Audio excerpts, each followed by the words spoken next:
സ്ത്രീകളിൽ ഗർഭാശയ ക്യാൻസർ എന്ന് പറയുമ്പോൾ നമ്മൾ ശ്രദ്ധിക്കേണ്ട ലക്ഷണങ്ങൾ ഏതൊക്കെയാണെന്ന് വെച്ചാൽ, ഒന്ന് മാസമുറ നിന്ന ശേഷം കാണുന്ന ബ്ലീഡിങ്. അതിപ്പോൾ ഒരു രക്തത്തുള്ളി ആണെങ്കിൽ പോലും മാസമുറ നിന്ന ശേഷം ബ്ലീഡിങ് കാണുമ്പോൾ നമ്മളത് തള്ളിക്കളയാൻ പാടില്ല. രണ്ടാമതായത് പീരീഡ് നിൽക്കുന്ന സമയത്ത് ഒരു 40 വയസ്സിന് ശേഷം ഹെവി ബ്ലീഡിങ് അല്ലെങ്കിൽ പീരീഡിൻ്റെ ഇടയിലുള്ള ഇൻ്റർമെൻസ്ട്രൽ ബ്ലീഡിങ് അങ്ങനെയെല്ലാം കാണുമ്പോഴും നമ്മൾ ഗർഭാശയത്തിൻ്റെ ഭിത്തിയിൽ ലൈനിങ്ങിൽ എന്തെങ്കിലും ക്യാൻസർ സംബന്ധമായിട്ടുള്ള മുഴകളുണ്ടോ എന്ന് നോക്കണം.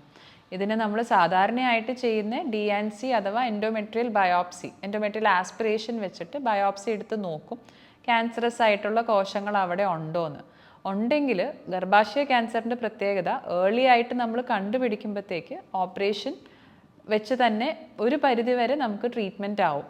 വളരെ ഏർലി ആയിട്ട് കണ്ടുപിടിച്ചാൽ സർജറി കഴിഞ്ഞിട്ട് ഫോളോ അപ്പ് മാത്രം മതിയാവും. നമുക്ക് കീമോ, റേഡിയേഷൻ മുതലായവയിലോട്ടൊന്നും ഡിസീസ് പ്രോഗ്രസ് ചെയ്തിട്ടില്ല എന്നാണെങ്കിൽ അതെല്ലാം നമുക്ക് ഒഴിവാക്കാൻ പറ്റും. അപ്പോൾ ഇപ്പോഴത്തെ റെക്കമെൻഡേഷൻ നമ്മൾ താക്കോൽ ദ്വാരം അഥവാ കീഹോൾ വഴി ഗർഭാശയം നീക്കം ചെയ്തിട്ട് സെൻറ്റിനൽ ലിംഫ് നോഡ്, അതായത് അസുഖം ആദ്യം എത്താൻ സാധ്യതയുള്ള കഴലകൾ നമ്മൾ ഡൈ വെച്ച് കണ്ടുപിടിച്ച് അതും കൂടെ ഓപ്പറേഷൻ ചെയ്യുന്ന കൂട്ടത്തിൽ നീക്കും. എന്നിട്ട് അതിൽ അസുഖം ഏത് എക്സ്റ്റെൻറ്റ് വരെ ഉണ്ടോ അതനുസരിച്ചായിരിക്കും നമുക്ക് ഫർദർ ട്രീറ്റ്മെൻറ്റിലോട്ട് പോവുക.